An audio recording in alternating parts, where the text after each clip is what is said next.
Economics. So what's it all about? We're going to review some economics today, learn that, and then go into some economics questions. So hopefully this will help you out with the section on economics and how it impacts real estate. Okay, and we continue using the same book.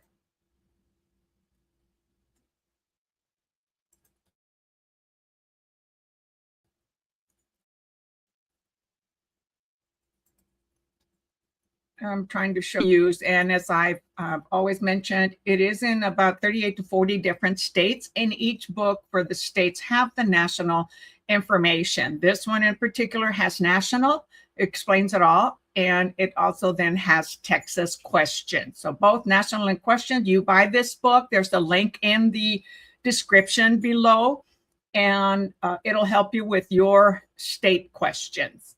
Let's get with it.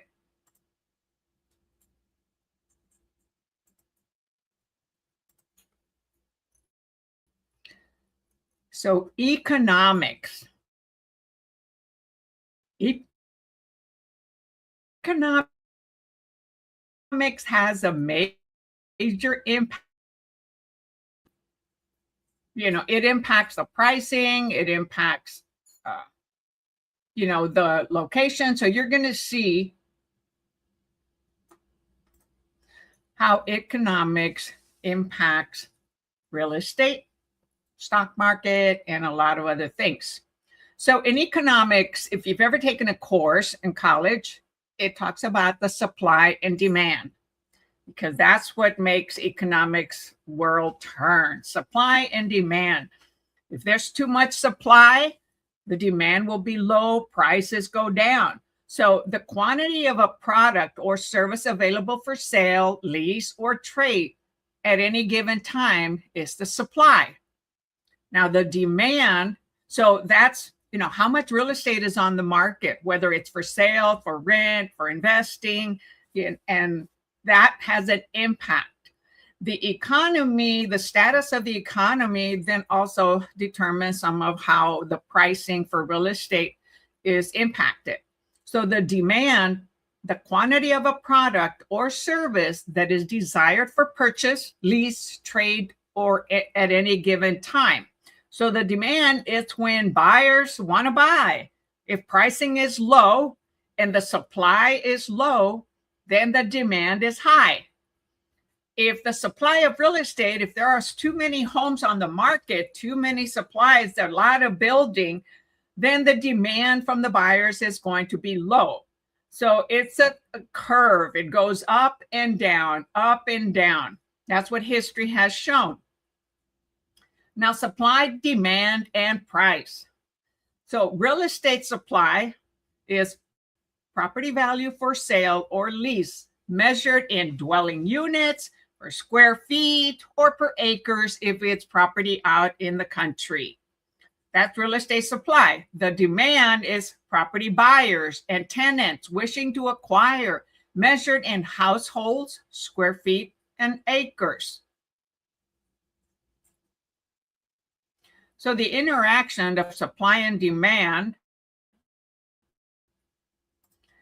if supply increases relative to demand, price increases. You will more than likely see some of these questions and it gets confusing. So if if the supply increases relative to the demand, price decreases. Okay, you have more properties than you have buyers, prices decrease. More property rentals than we have buyer tenant rentals interested, rental income or rental prices decrease. Now, if the demand, like happened during COVID and maybe for a couple of years thereafter, oh my gosh, people were paying exorbitant amounts of money because there were very few listings. Many people took their property off the market. The second impact was the interest rate, trying to help. The interest rates were at 3%, 2.5% to 4%. Okay. That gave more supply to the buyers. to buy homes. They could buy more home with less money because of the interest rate. So if the demand increases relative to supply, price is high, and the supply of homes available or rentals is low, then price increases. And that's what happened during COVID and for several years thereafter. Now, the supply and demand cycle. So unmet demand, construction adds supplies. When there's not enough demand, construction adds supply. Market equilibrium goes to construction, adds more supply. Then there's oversupply and construction. So during that time, a lot of builders started to build a lot. And so then we ended up with an oversupply of homes. And that then ends up impacting, like in, when was it, 24 and 25, too many properties on the market and prices start going down. Right now, we also have, in many areas in the United States, it is a buyer's market. So there's a lot of supply and not enough demand. So buyers get more of what they want. Hi, CJ. CJ Wenshi, 272. Hi. Thank you for joining us. So when there's an unmet demand, then construction adds supply. Then you have market equilibrium. It goes to market equilibrium, right? Now, and construction adds more supply. Then there's oversupply and construction stops. Goes back to market equilibrium. The demand absorbs the supply, then unmet demand, and the cycle repeats. So the cycle continues on, okay, for years and years. It's almost determined that statistics show that the markets go up and down like almost every 7 to 10 years. And that's what I've learned from investors or experts that do market forecasts and market updates. So again, undersupply, high prices, low vacancy. Construction goes up, rising vacancy, falling price. Supply and demand start to come to an equilibrium because construction slows down. And then the rising vacancy, now we have more vacancy and prices start to fall. So you have supply and demand balancing at different stages when there's too much production or not enough. Again, it then goes to oversupply, low prices, high vacancy. Learn this graphic because you'll have questions on your exam. And so, okay, what happens when you have oversupply, low prices? Is it high vacancy, or is it oversupply, high prices, low vacancy? Oh my gosh, it'll get all jumbled up in your mind when you're reading these questions. It'll get very confusing. So then from oversupply, sorry, when I click the bottom, when there's an oversupply, prices reduce. Now there's high vacancy. Construction is down. Then it goes to falling vacancy, rising prices.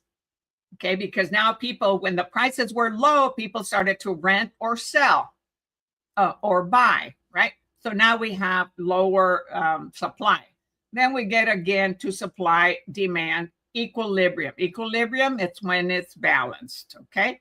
Like the scale, okay, goes up and down. Up, think of it as a scale. That's what happens to the economy.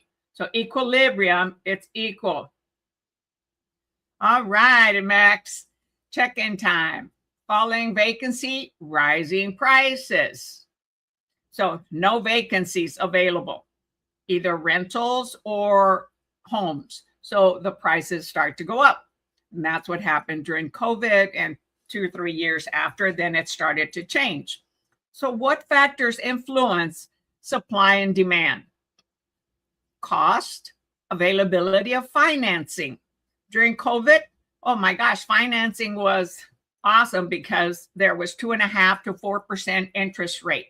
and there were multiple offers on those properties, and people paid more than what the property was listed for because there were so much competition. Well, past that era, now the supply was high, the demand is low, interest rates are high. Then those individuals a lot of them are in trouble. They overpaid for those homes. So now they're trying to sell them, and then foreclosure began and short sales. And interest rates went up because we're now between 5.5 to 6.5 interest rate. And of course, that's determined by debt to income ratios for people, their credit score, a lot of things impact them. So cost availability of financing, availability of developable land. So some areas don't have enough land, like in Asian countries, right? Overpopulated. But here, if we live out in the country in the West, like the wagon trains moved to the West because there was a lot of land, and there still is, and in certain states in the East, right? The Eastern New England states. So then construction costs. So is there enough land available to construct? Then there's the construction cost. Capacity of infrastructure. So the infrastructure has to be able to support the growth of a community, the growth of a city. And that's why they have zoning. Okay. Governmental regulation and police powers. Okay. There goes the zoning. And then changes in the economic base. In and out migration of major employers. For example, here in Texas, we're a military base community. So we have a lot of in and out migration. A lot of veterans move here to retire. Many are active and they move after 2 or 3 years. So now their homes are sold. Labor availability. A lot of people move because of jobs. So where there's more technology and individuals in the engineering fields, medical fields, and those types of fields, move because of job availability. Like in Silicon Valley, right? Semiconductor industry. So I was involved in that when I was an engineer. Land availability. So down here it says availability of developable land. Can it be developed? So how much land availability is there? So that all is supply and demand. Government influences on the real estate market. Let me see if I can, how much is on the next page. Okay, let me reduce this some. There. So government influences on the real estate market. Local zoning power, right? The city zoning. Local control and permitting of new development. So getting permits before something can be constructed, either in the city or in the county. Local taxing power. Some areas, some states have high taxes. Texas is one of them. Yet we have lower cost of living. So a lot of people move to Texas because of lower cost of housing. And I mean, there's other states. I'm expressing Texas because I'm here. Federal influence of interest rates. Okay. As I mentioned, so environmental legislation and regulations, right? Protection of environment. So that's when you have, let me see here. Okay, so market indicators. What indicates the market? Vacancy rates. Learn these. Increases indicate buyer, tenant market, and falling prices, rents. So increases indicate tenant market and falling prices when there's high vacancy rate. Decreases, less vacancy, indicates seller, landlord market, and rising prices. When there's less vacancy on rentals, then individuals want to buy homes. When there's high pricing in homes and high supply, then they go to, then there's lower vacancy and more construction of apartments need to be built. And it goes to buyers and tenants turn to renting instead of buying. So increases indicate buyer tenant market in the vacancy rate. Okay, vacancy rate increases indicates tenant buyer market and falling prices per rent. Decreases in the vacancy rates indicate seller landlord market and rising prices for rents. So so you can see the change, the scale on rents and sellers, landlords and tenants, landlords and sellers, and buyers and tenants. When there's high vacancy rates, then people are buying increases in vacancy, falling prices, right? Too many vacancies, landlords start to decrease prices. Increase in rent, then landlords start to drop prices, right? And so does real estate.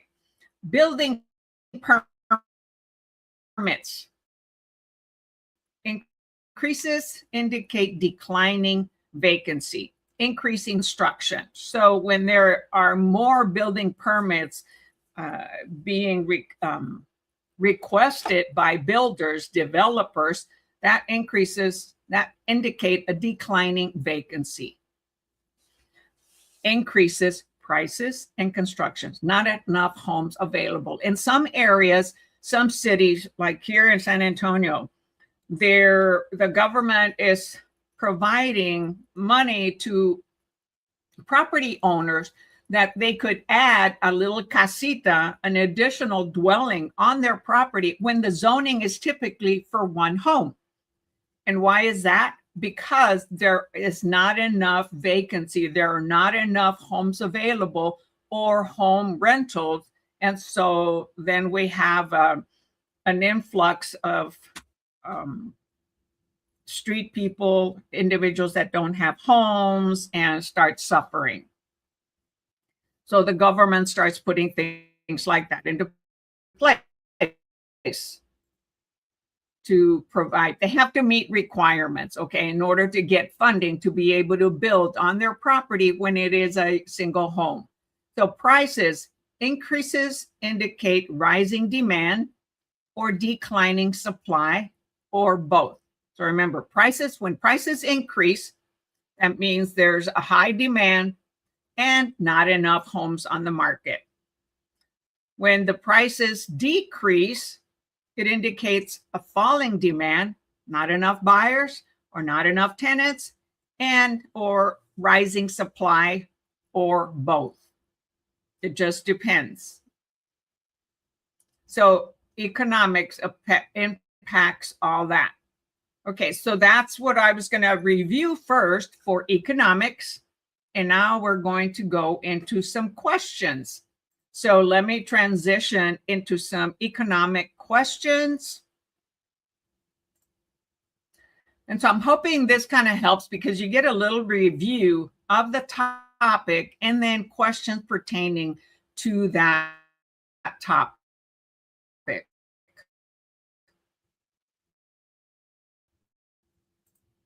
National questions, which these are all national questions. Okay, this is from the national section of the book.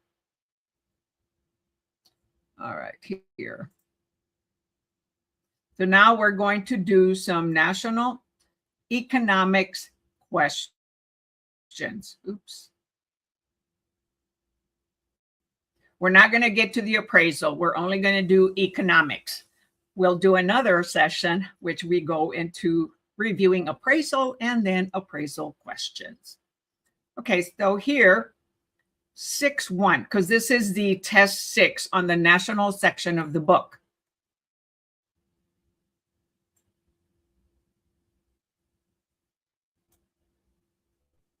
Oops, what I meant to do.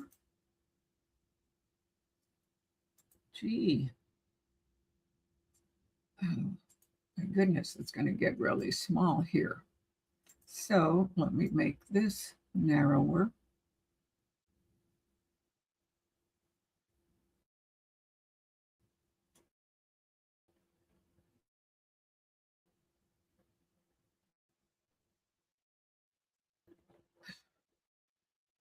Pardon me, bear with me. Okay.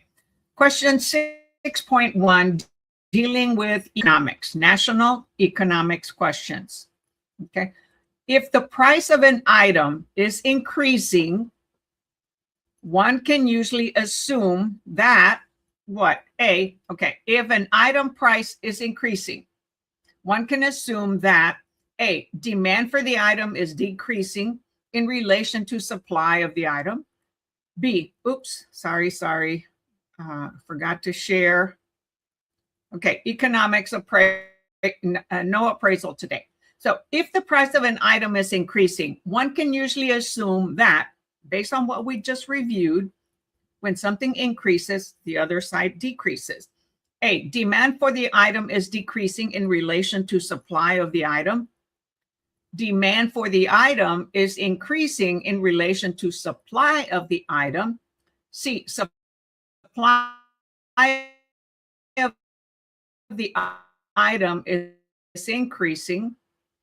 Or D, demand for the item. And so the question is saying, if the price of an item is increasing, what would you think that causes the price of the item to increase?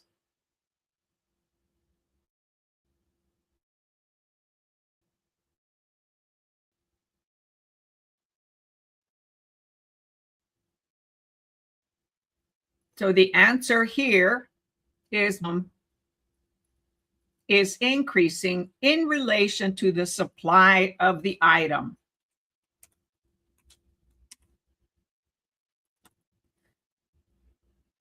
So the price of an item is increasing, right? Because there is more demand. More people want that item.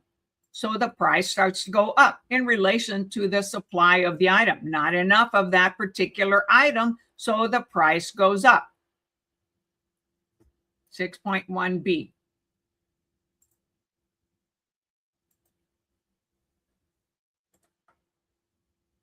Number 2, 6.2. When the market for an item has achieved market equilibrium, balance of the scales, which of the following statements is true? A, new suppliers will enter the market and drive the price down. B, demand will slowly taper off, driving the price down. C, unmet demand for the item is directed toward demand for other item. D, supply and demand are equal and price and value are equal. When does market equilibrium when is market equilibrium achieved? What does that mean? What do you think the answer here is for 6.2? The answer is D, right? The supply and demand are equal and price and value are equal because they're in the equilibrium, the scale. You don't have one higher than the other. You don't have a high demand, low supply, and vice versa.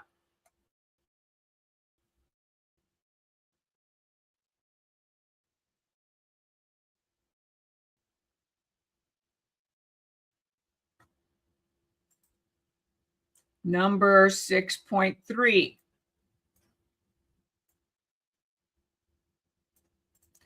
As an economic product, real estate is distinguished by what? A, its homogeneity.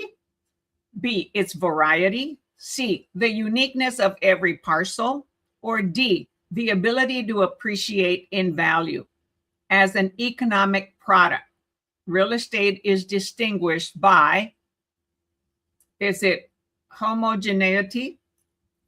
Homogeneous, Is it variety, the uniqueness of every parcel, or its ability to appreciate and value? Why do people really buy real estate? Except for investors, But if they're going to use it for a home for their family, it's distinguished by what?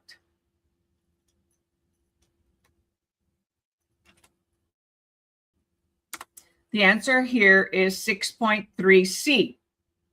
Oh, I thought I was looking at the wrong one. The uniqueness of every parcel.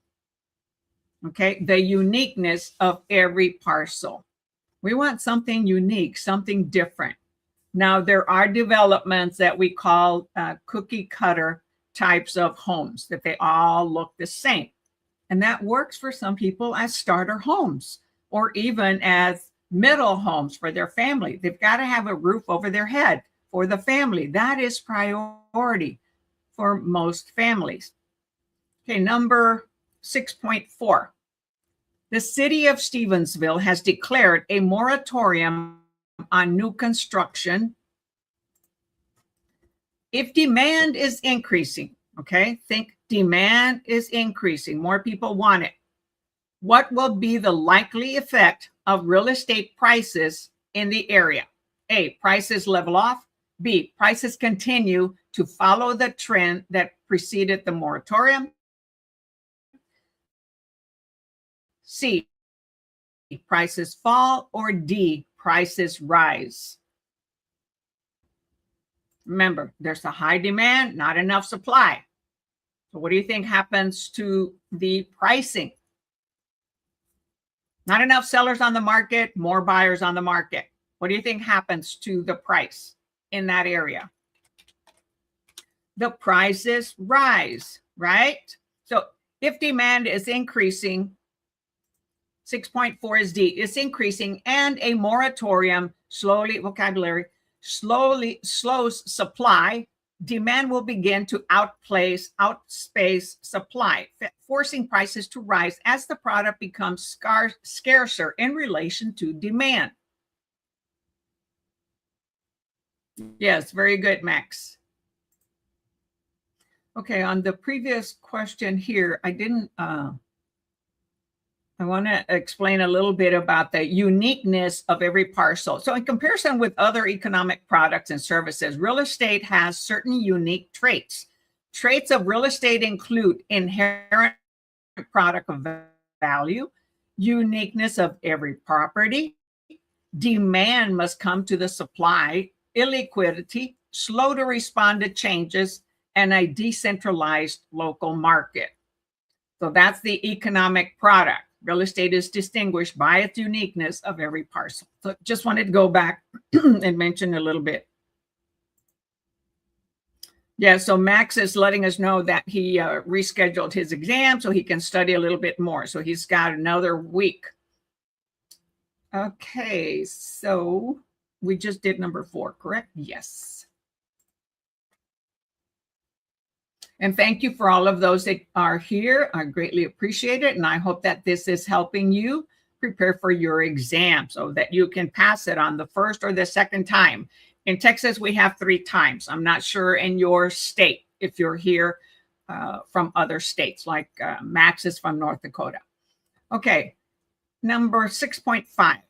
If Okapi Incorporation, a company that markets its sports clothing worldwide, moves into Stevensville and hires 100 employees, it is reasonable to expect that the town will experience what? So now you have a company, these employees, and employees start moving into that community. What do you think will happen to the economy right there in that community?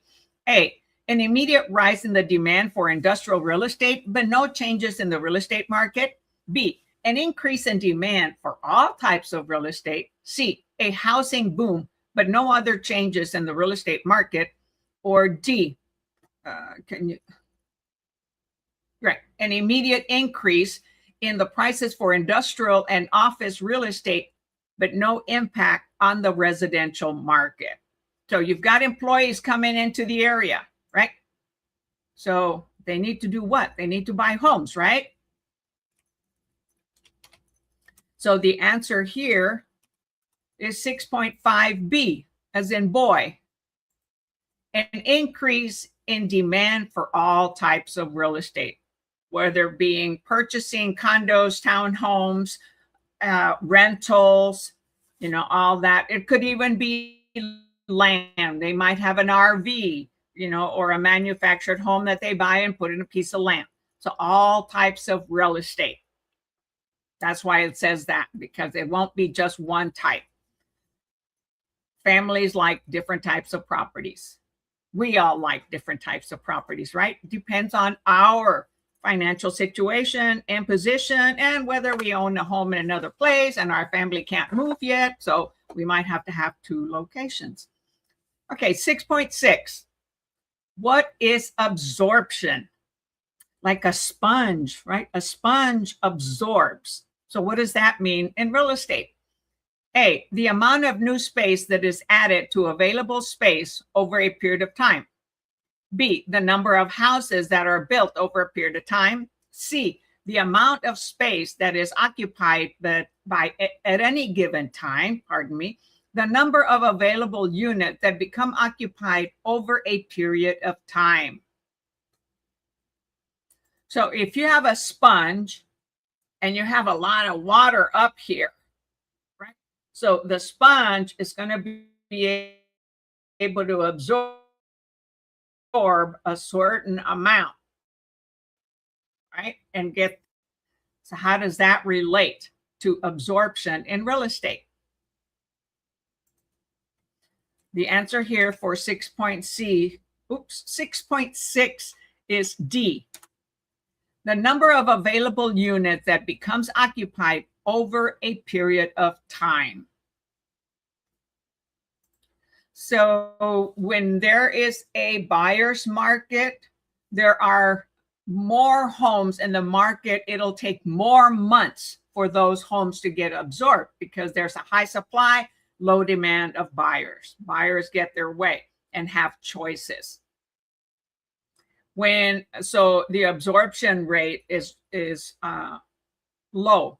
It's got a low, but the number of months that it'll take to use up the current homes on the market could end up being 6 months, 7, 8 months. That's where it's a buyer's market. When it's at 6 months, that properties stay on the market, that's equilibrium.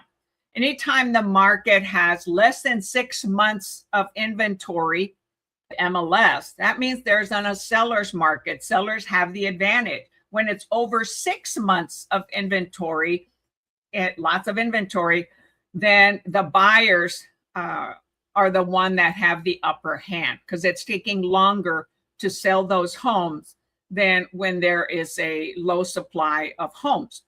So right now, here in Texas, for example, we have an absorption rate that it's taking, depending on the type of real estate, it can take 6 to 11 months. Condos can take 10 to 11 months to sell compared to back in 2020, 21, 22. Boy, they were selling like hotcakes. So was real estate. I mean, so was other types of real estate, residential homes, condos and townhomes are real estate, right? So what does it say here in the answer? Absorption is an amount of available property that becomes occupied over a period of time. Well, it doesn't say anything. It doesn't expand on it.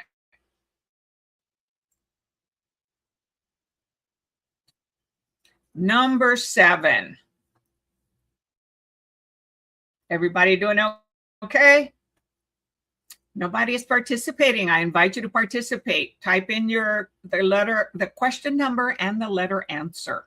Don't be shy about getting it right. Well, you won't be shy if you get it right, but about getting it wrong. It's okay. You're not failing. Okay. You're not dumb. You're not, don't be hard on yourself. It just means you need to learn the concepts more and study more of the right topic, the right questions, and vocabulary.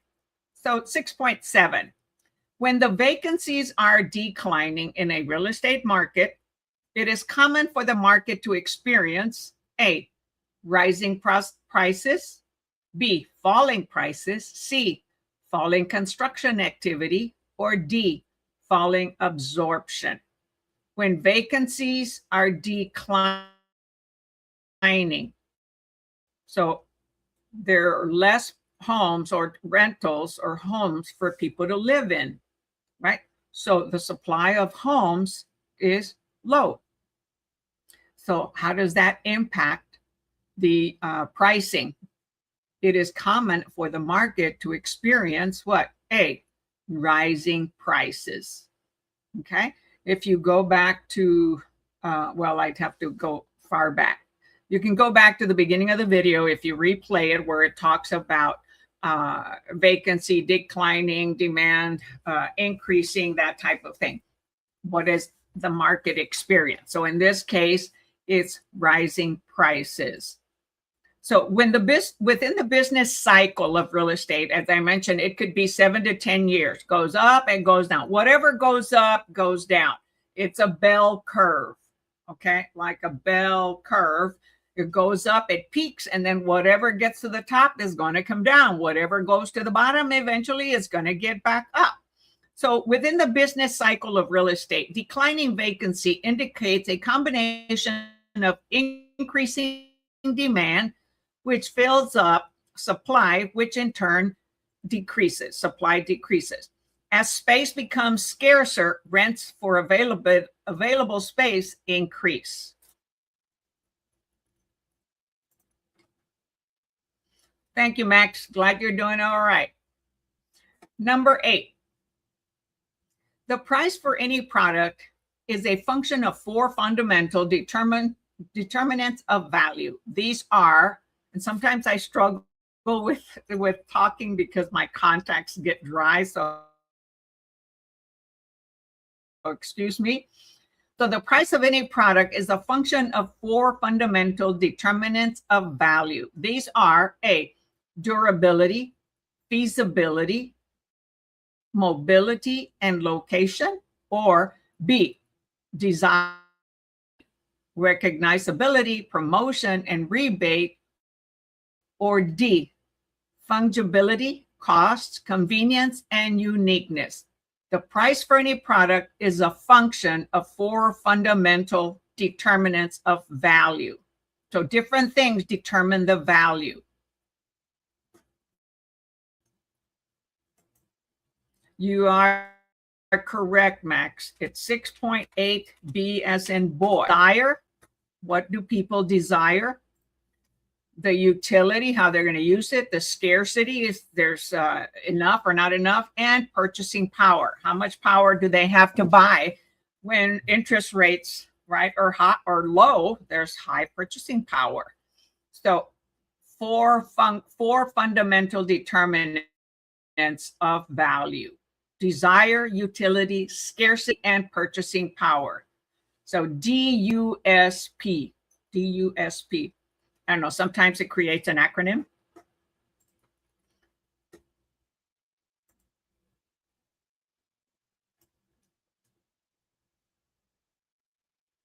Oh, that might be too big. No, that's awesome. I love it like this. Number 9, 6.9. A town is rapidly growing, but all the buildable vacant lots in the most desirable area have already been occupied. So what's that? Low vacancy. In this case, it is likely that the price of existing homes in that area will do what? A, will stabilize since the population must stabilize. B, will increase. C, will decline since no further building can take place. Or D, will not show any predictable movement. So town is rapidly growing, but not enough homes, but all buildable vacant lots. So what is that? Availability of land? That's not there in most desirable areas. And if there are, they have been occupied. So we have a low vacancy rate. So that causes what? It will increase.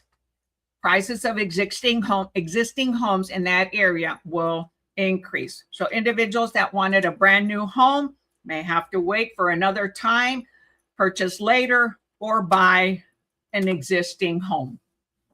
which we refer to as a resale of a home, because a new home that's never been lived in is new construction and requires a new construction contract versus the 1 to 4 residential contract for resale of homes that people have already occupied. That was my first answer too. Great. Awesome. Number 10, 610. If there is a significant undersupply of homes in a market, what kind of supply? Undersupply of homes in a market, construction will tend to increase, right? People want new homes, not enough homes. This is an example of A, supply outstripping demand, B, demand outstripping value, C, consumer optimism, D, the market tending towards an equilibrium. So if there is a significant undersupply of homes in the market, construction will tend to increase, starting to build up. So this will eventually cause, it's tending towards D, the market tending towards equilibrium.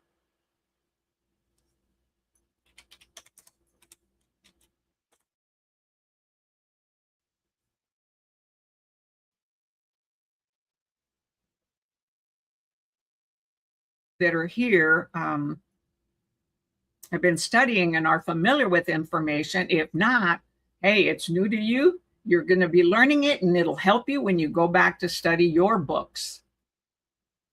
And I highly recommend when you're reviewing your books, review a prep book. Most schools will sell a prep book, okay? And so that you don't have to go through all the huge books that you have to study with. And the prep book will review everything like we're doing here. And as I've started to do, okay, review and questions. And then be able to answer the questions. They give you a quiz at the end of each chapter and at the end of each course. And if you don't get 100 score on that, I highly recommend that you keep repeating that exam until you get 100 score. The more you repeat it and understand it, the quicker you'll be able to select answers in the real exam, even though the exam may not have the same answer. Sometimes you will. I've had students that sometimes see the exact questions that are in a book. Most of the time not, because there is a pool of exams. There are many, many exams. Never expect that you will get the same exam. Number 11, if commercial real estate rental prices are falling in a market, it is likely that, so commercial real estate, so maybe businesses are leaving, there's not enough economy for products that are being sold, not enough buyers for the product. It is likely that A, demand has outstripped supply of space, the market is in equilibrium, C, the market is oversupplied, or D, employment is increasing. It's not going to be employment is increasing if commercial real estate rental prices is falling. Okay. So at least I'll give you that. It's not going to be number D. So you can choose A, B, or C. So in all these questions, you can usually knock out 2 answers. With 2, you need to decide on, unless you already know the question. No, 611, Max, is C. C as in Charlie. The market is oversupplied. There's too much supply of commercial property available. And so prices start to fall. So the market is oversupplied. Okay, lower prices, higher supply.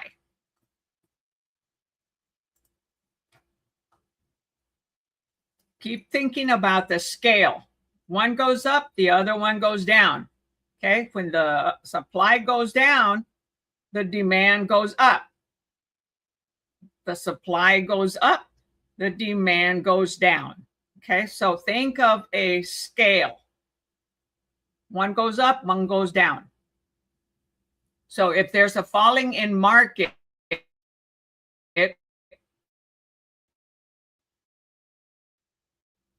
then you answered A. Demand has outstripped supply of space, Max. So demand has not outstripped supply. The market is oversupplied. 6.11C.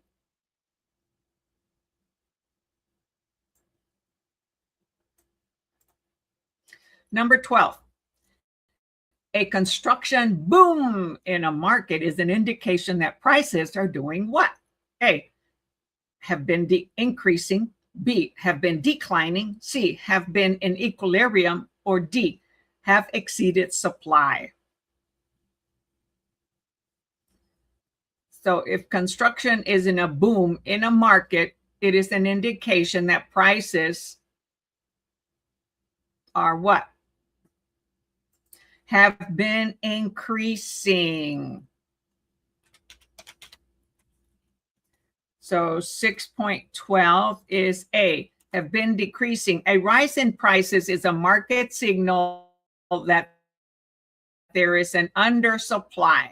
Rise, under, of the product in relation to demand. As the market moves toward equilibrium, builders construct more buildings to meet the unmet demand. That was an easy one. Good. Number 13. Why is real estate traditionally considered a relatively illiquid economic product? What does illiquid mean? Does it mean you can access the money quickly or not? Illiquid versus liquidity. So A, its physical form is fixed. B, real estate is defined as land, not water. C, it is often difficult to convert to cash. Or D, it cannot be moved. When something is not liquid, illiquidity. So that means it cannot be converted to cash. Can't sell a home quickly and convert it to cash like you could do with stocks. Stocks on the market, you can sell all the time. There are day traders. However, with a home, a real estate property, it's on how the market, current economy is, what the market trend is right now. Is there demand for real estate or not? And it could take, if there's a high demand, it could get an offer in the first week. I just had that happen on a lot. Or it could take months. And if they need their cash right now, cash is not available until that home is sold, or they go get a home equity line of credit to use cash and then pay it off when they sell the home. So that's what illiquidity economic product means. It is often difficult to convert to cash.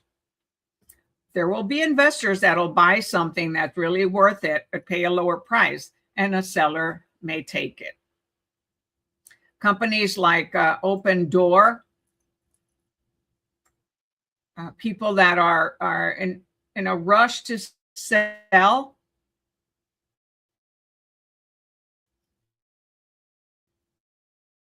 will experience sometimes that and use companies like Open. But they get their money and get to move, get to do what they need to do. Oh, come on. Come on, come on. So do y'all understand that? So money that you have in the bank, it's liquid. That would not be called illiquid. It is liquid. You can go and access it real easy. If there's money in the bank, right? So with real estate, you'll always want to make sure you have different buckets and you have enough money to cover your business, because real estate is just, you're an independent contractor and it's our own business. We're not employed by the real estate company. Okay, number 14, right? Yes. What does base employment refer to in the context of state demand? What does base employment refer to in the context of real estate demand? A, the lowest category of employment in terms of wages and desirability. B, the number of persons employed in base industries in an area.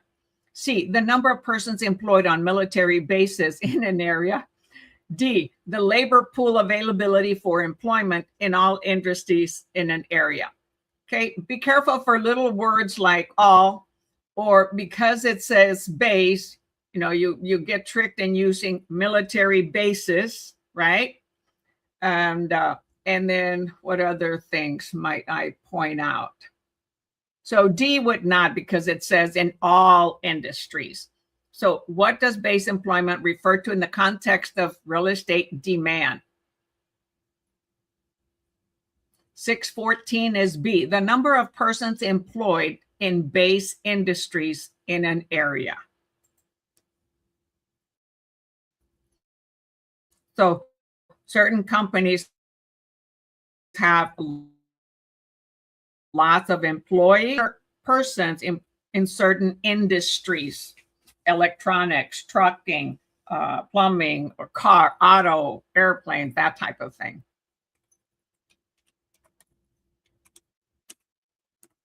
So 614 was B. So let's see what the book says. Base employment is a number of persons employed in a base industry that represent the economic foundation of an area. It is the driving component of total employment, which includes secondary and support industries, and which creates demand for all types of real estate. So some companies, major corporations that come into a community, will bring more individuals into the community, will increase the demand for homes, and also the demand for products to come into the area that are correlated to that big industry.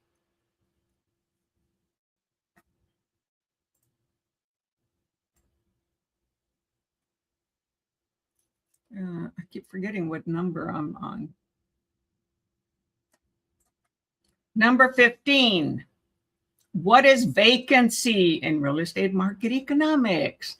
A property that has no owner occupant. B, the total number of properties of a certain type that are on the market at a given time. Or C, the absence of certain types of users in a given market. Or D, the total existing space of a certain type that is unoccupied at a given time. So see, what is vacancy in real estate? Is it no owner occupant? No, they're not owners. Well, pardon me. It's not just rentals. It's also real estate home. Property that has no owner occupant? No. Yeah, I mean, there is, but that's not the economics, okay? The real estate economics. Total number of properties of a certain type that are on the market at a given number of time.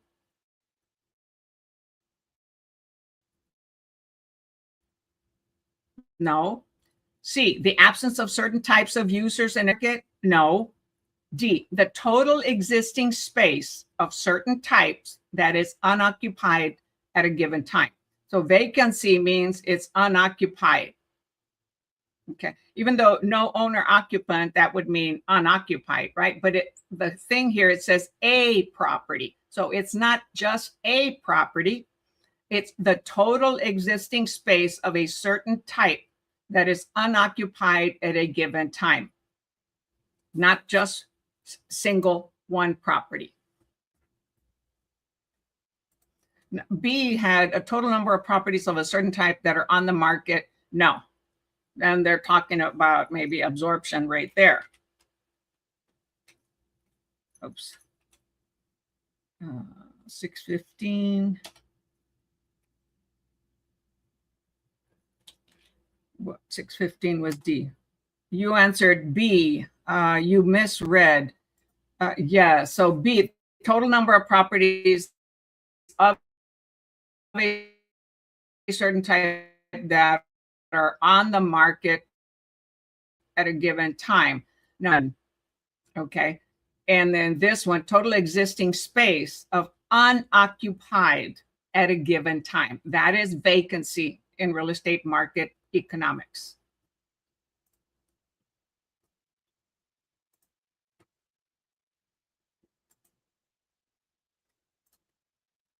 Okay, so we're going to go into number 16.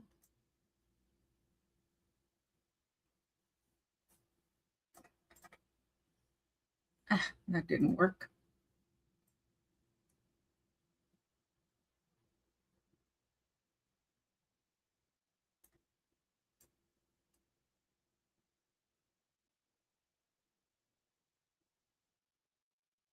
I like it when it's big. Oh, that's too big. Okay, bear with me. I eventually will take all this off and the replay, but it takes me over 24 hours to get it done because of the video that is uploading and that type of thing. So I can't do it right away. All right, number 16. Thank you for your patience. Example of A, local government influencing the real estate market regardless of demand. B, the natural result of demand exceeding supply in a local market. C, government promotion on the free market concept in the local real estate market. Or D, a government policy that aims to restrain a trend of rising prices in the local real estate market. So what is moratorium on new construction? So 616 is A. Local government influencing the real estate market regardless of demand. During COVID, people that owned homes that were rentals, and I was one of them. I was an investor and I had rental in Oregon, and there was a moratorium where we could not charge rent for individuals that were occupying our home. We could not kick them out, and that was because of the COVID situation. So that became a legal requirement that owners of residential properties that were rentals could not evict the tenants in their homes if the tenants didn't pay. People needed to have homes, and whether we were a little investor or a big investor, we went through that and we lost money in that respect. So it protected the individuals that needed a home versus the business owners or the property investors.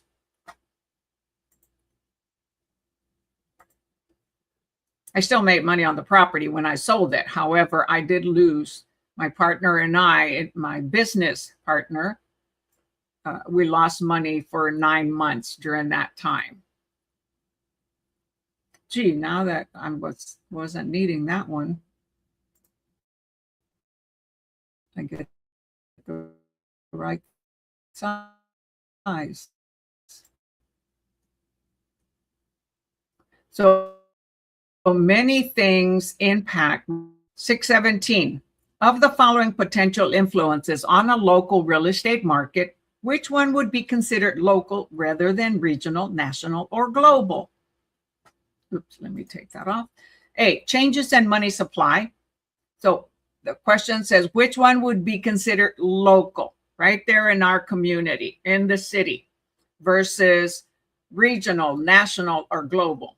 Changes in money supply. B, Federal Reserve interest rates. C, in and out migration of major employers, or D, trade imbalances with trading partners. So what would we be seeing in our community? okay, which is an influence on real estate market. A lot of these questions that you may see on the exam want us to think. They want us to learn the material and have also common sense and be able to answer them, because we are solutions providers, right? Problem solvers. And we need to think on how the economy, how everything works. So the answer here is C.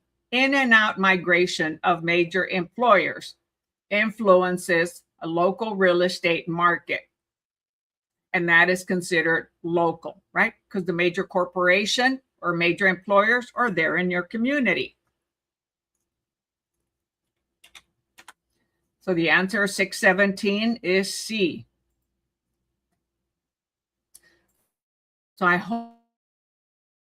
hope this is making sense after we reviewed a little bit, well, not a little bit, review section on economy and then going over questions. I'd like to know if that helps instead of just doing questions, because when you're taking the exam results will tell you how many you got right or wrong in a certain topic. It won't tell you which questions, right? And when we do general questions, we don't really know what topic they're under, right? Sometimes the books will just do general questions.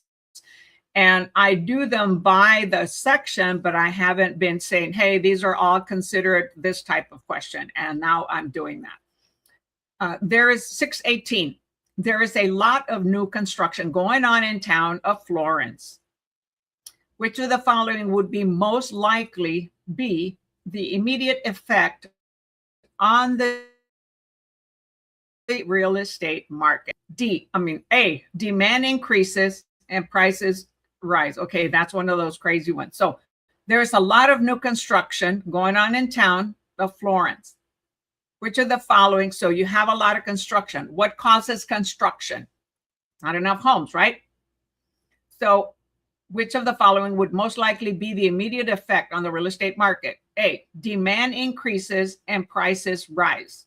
B, vacancy rises and prices fall. C, absorption and vacancy decrease. Or D, supply decreases relative to demand.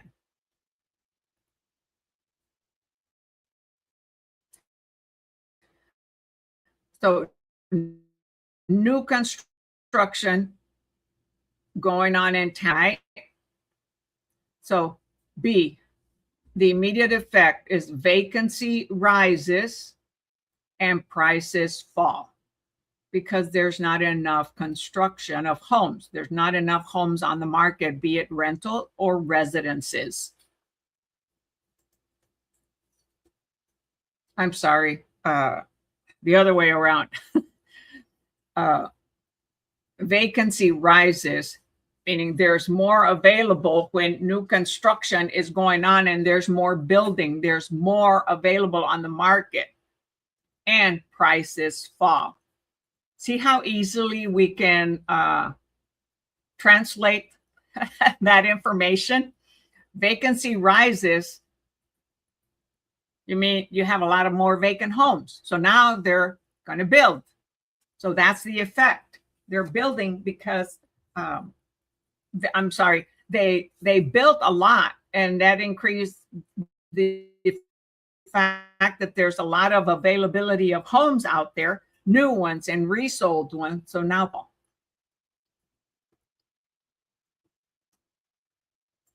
or prices are falling.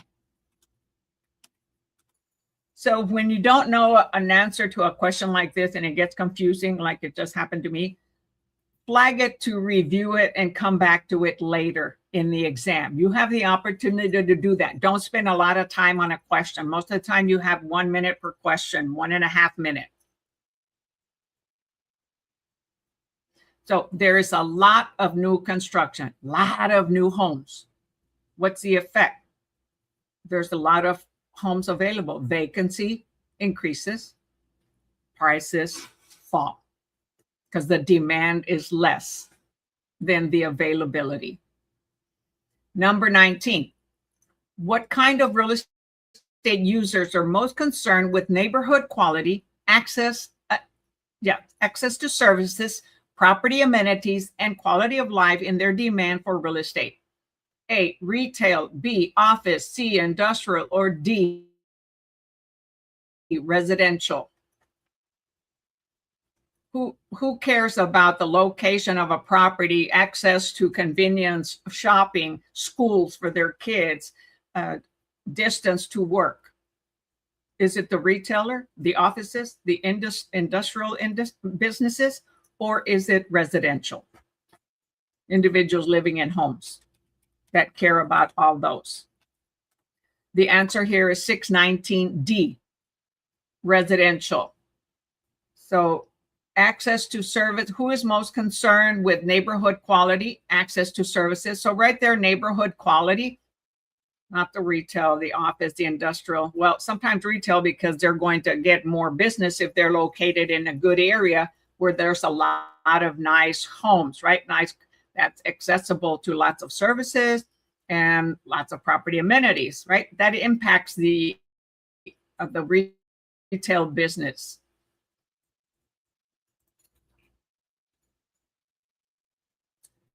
Number 20. One distinguishing feature of real estate as an economic product is A, it's easy. B, to changes in supply and demand balance. C, its susceptibility to swings in the local economy. D, the easy substitutability of one item for another. One distinguishing feature of real estate as an economic product. So we talked about illiquidity, right?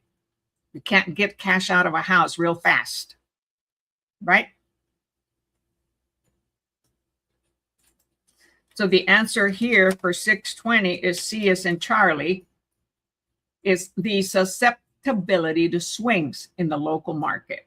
Remember, it's going to go up and down in the local economy, depending on companies coming in, bringing more people to the area or leaving. A lot of major corporations are filing bankrupt or they're shutting businesses. A lot of those people are going to have to move to where there is job availability. So that means there's going to be more vacancy. That means prices are going to start falling, right? That's how it all starts to impact. And you can think like that when helping buyers and sellers, depending on how the economy condition is currently.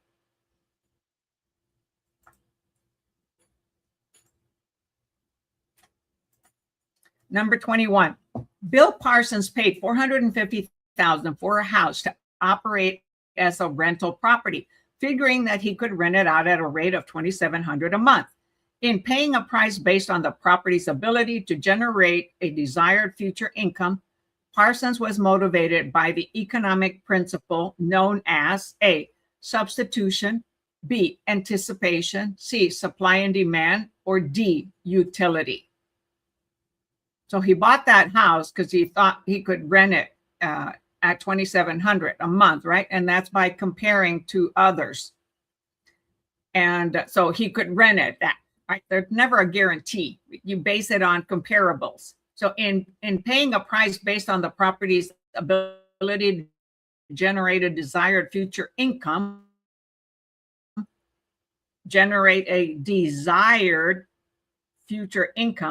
Parsons was motivated by the economic principle known as 621 anticipation, 621C.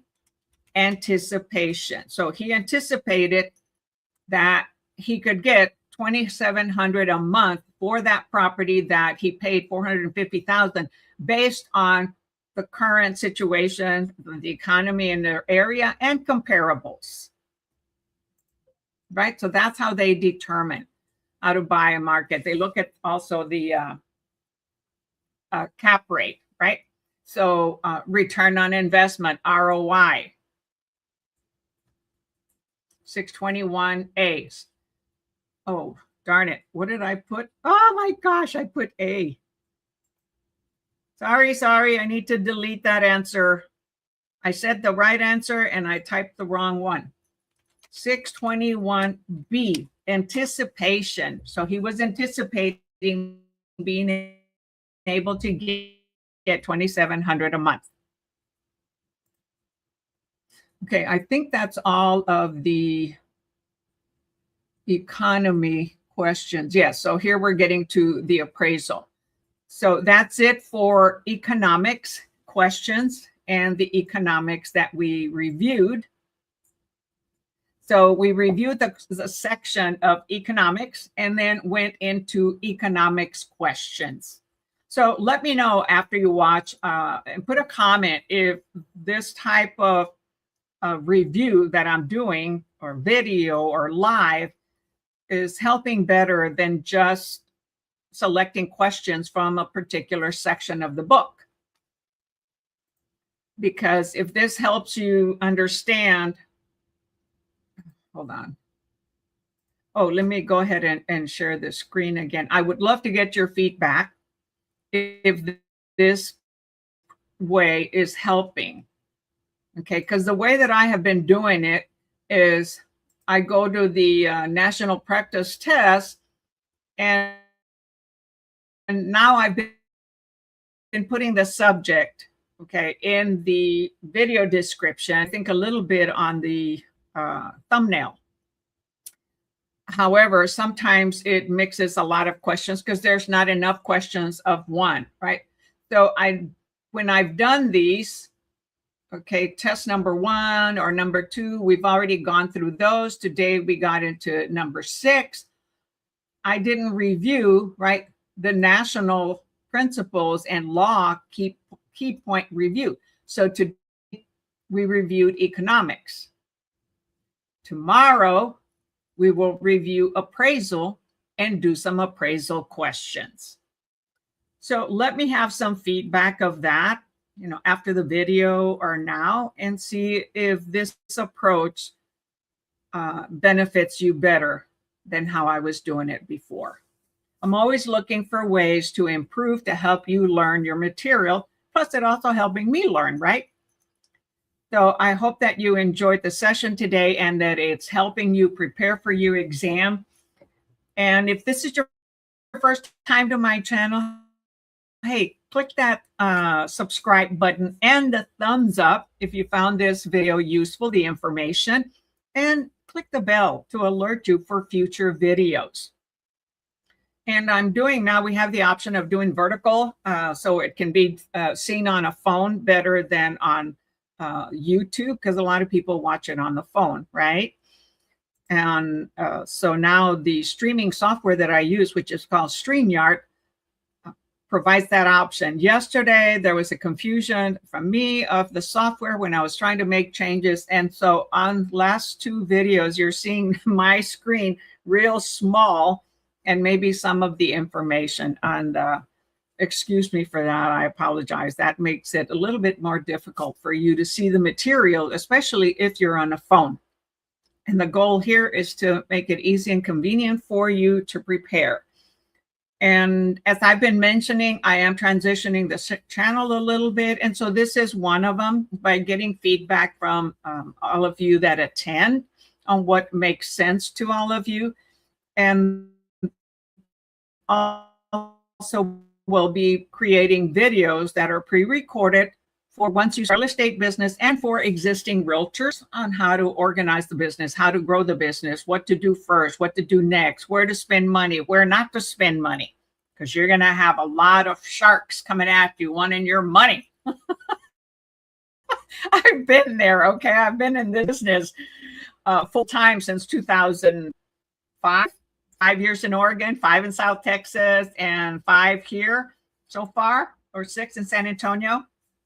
So I have spent a lot of money that didn't help me. Yet we always need to keep learning. So you do want to continue getting yourself to self-improve on the knowledge of real estate, on how to better help sellers, clients. There is so much information that we want to continue learning, always learning. Learn from those that do much greater than you. Go back to the basics. Don't start buying and spending money on everything. Keep your money for starting your business, for all the memberships, the MLS, the National Association of Realtors, your state Association of Realtors, your signs, business cards. Sometimes you get those. Traveling. You need money to do all that to help buyers and sellers.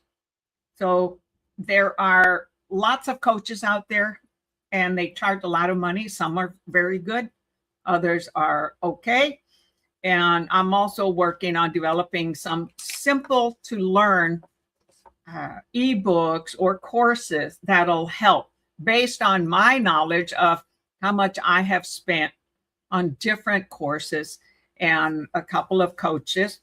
And coaches can be excellent. There are excellent coaches that'll help you if you want to grow extremely big, or just start growing, or you join a team within the company, the broker that you're going to choose. You can join a team, and that team will teach you how to work with buyers, open houses, and that type of thing. And they do all the paperwork. However, they keep a larger amount of your commission. However, you get to learn a lot.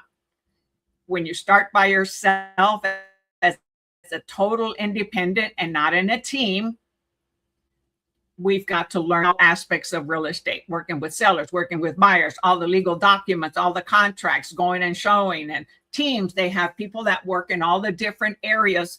Some agents work on their listing, some agents work on their buyers, some are phone prospecting, others are having open houses. The same realtors will be doing open houses, prospecting, calling. So it depends. You want to be evaluating and thinking of all these things and interviewing different companies before you select one. Keep your mind open and don't be tricked and pushed, not pushed, but some, not that it's just a term that we say, right? People will be hanging a little carrot out there, or a big carrot. Oh, I'll give you this. I'll promise this. I'll have leads for you. All da, da, da, da, da, da. And when you get into it, you don't get it. Lots of promises, not enough results, not enough that is given. So please evaluate different companies. I know, because I've been there, and I'm an engineer, and I'm rather structured and stuff, and would like you to do this business without right away spending a lot of money or putting it in the wrong places. Okay. But always be prepared and open to learn, and be teachable. Because by passing the exam and getting your real estate license, you don't know it all. In fact, you know very little. You've got to be teachable and not say, oh, I know. No, you don't know. You just passed the exams. You just reviewed the books. You haven't dealt with the people out in the field, the emotions, everything that happens, all the different people in the network. Always treat everybody with respect, be honest, transparent, and follow through with what you say. Anyway, that's a little motivation. Said, yes, I have seen some and interviewed with a few brokers. The 80-20 ain't gonna kick it. Max, the majority of companies, okay, there's an 80-20. If you're going to be with some broker, you're going to have to pay them a certain commission. Don't be close-minded. Interview them. The companies that say you get 100% commission, you better know how to do your business already, because they're not going to be there to hold your hand and help you all the way, unless there are other realtors there that are willing to help you. Cloud-based companies are great. That's where I'm at. However, you don't have somebody you can quickly go and talk to and say, hey, can you help me with this? Can you show me how to do this on the computer or on the phone, or talk to my client, or da-da-da. A lot of us need that. So there's a percentage that goes to the broker that we're going to hang our license when we start out. And even after we're very experienced and it could be a team, still pay a percentage to that broker, right? Because they provide a lot of tools in order to run our business, exposure. And when you finally go on your own, you're going to have even more expenses. So you got to look at that and weigh that. Some companies, when I started, it was 50-50. They provided almost everything. I didn't have to buy signs, flyers, paper, a lot of that. So I paid that. But the more sales I had, the higher percentage I started getting, 60%, 70%, 80%. So there can be a scale, okay, on some companies. Some, it's always 70-30 until you reach their cap. And the cap is you reach the point of paying them what they want. For example, I'm with EXP, our cap is 16,000 nationwide. Meaning after I pay the company 16,000 in a year, I get 100% commission on whatever I sell, minus some transaction fees. Okay. And other companies, it could be 70-30. And once you pay them, and theirs could be 18,000 or 21,000. Companies that have a franchise, you're going to be paying a franchise fee in addition to the commission split. And so there's a lot to consider. Don't say right now, oh, 80-20 is not going to cut it. Because the majority, that's what you're going to see, 70-30 or 80-20. And if you want to be taught and helped out by a team, you're going to get less than that. You might have to do a split of 50-50 with the team because they're going to provide you the leads. They're going to provide you the software to start calling people, show you how to do open houses, you won't have to write contracts, do listings. They have their transaction coordinators that do all that. And so you pay them a higher percentage and then still the percentage that goes to the broker.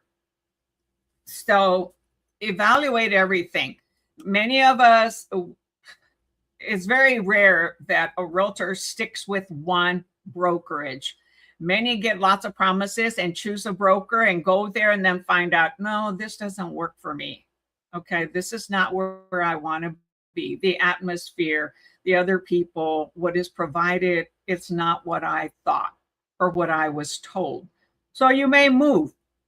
So at the beginning, don't start buying everything. If you're going to focus on sellers, which is how to really grow a business, because we can have a lot of listings, and compared to when we're working with buyers, we can only work with so many buyers at a time and go drive around and show them properties. When we have listings, we can represent a lot of people because then we have the exposure on the internet, on YouTube, on all the other social media to promote the property, and other realtors that can help us do open houses and such.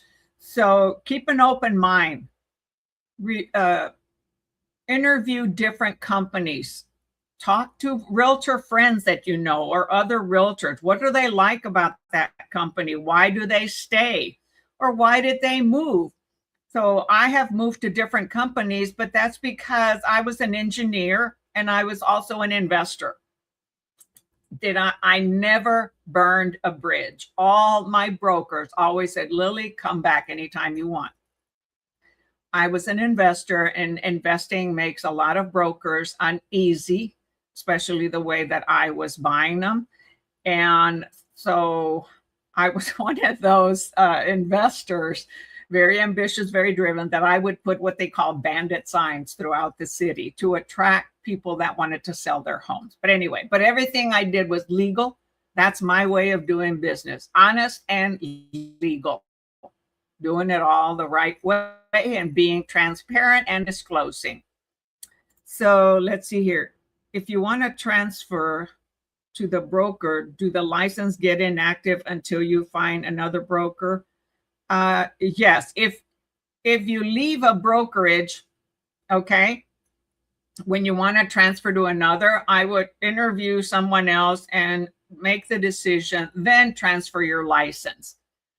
You're not transferring from one to the other and going inactive. So it can be done instantaneously. You might be inactive, for a day or less. You return the license, okay, to your real estate board and then assign it to another broker. It's almost instantaneous since we do it online, but that's when you've been accepted by another broker. And then, so you don't have to go inactive while you're looking for another broker. okay, or a different broker. It's just every time we move, we're having to get new business cards, which most of them provide, but now there's a lot of digital business cards. You know, I have a digital business card on my phone, which I pay, I think, like $8 a month, and they can scan it. I still have physical business cards. I don't have any right in front of me. And every time you change a brokerage, they'll provide some business cards, most of them, maybe 1,000. That's one of the benefits. However, you're going to have to change signs, you know, all your marketing material, everything online. So that's going to take time. If you're not very good on the computer, very knowledgeable, then you're going to have to pay somebody to do it for you. It requires a lot of changes when moving from one brokerage to another. But many times it's beneficial. Sometimes it's not always greener on the other side. Okay, well, enough of that said. Thank you for being here. I greatly appreciate you attending. I thank you. I thank you. I really enjoyed doing this. And I am an active realtor. I usually say it at the end. And my name is Lillie Dominguez. And my channel has been YouTube Agent Prep, but I'm transitioning to just Lillie Dominguez so that I have a broader exposure. Okay, here he comes. Don't cancel for tomorrow. No, I'll be here tomorrow. All right. Thank you so much. Until next time, watch the other videos. I have many playlists in the description that you can click on, and it'll take you to videos from 2026, 2025. Some of the old videos are still excellent. Okay. But the way I did them was rougher. Okay. I've improved a lot.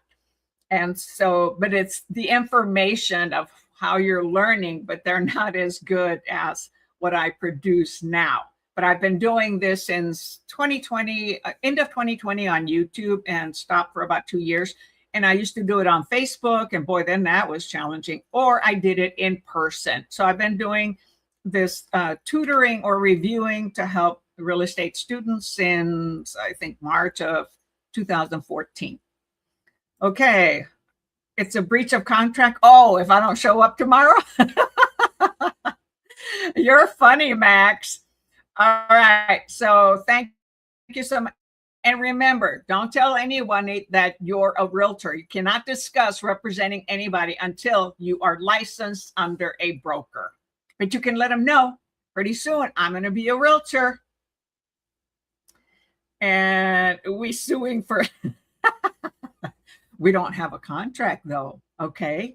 This is me voluntarily doing these videos. I do it because I love it, okay? So you can't sue me for it, Max. But then thank you for the laughs. We all need to laugh. Until next time, catch y'all later. Next time is tomorrow, Thursday. So go to the description, review the book, buy the book for your own. I get a little commission. And while you're buying there, if you buy anything else, I get rewarded commission from Amazon too. I've noticed some people have been buying the book lately. So that's awesome. I greatly appreciate that. I thank you, thank you, thank you. Catch you later. Have a good evening.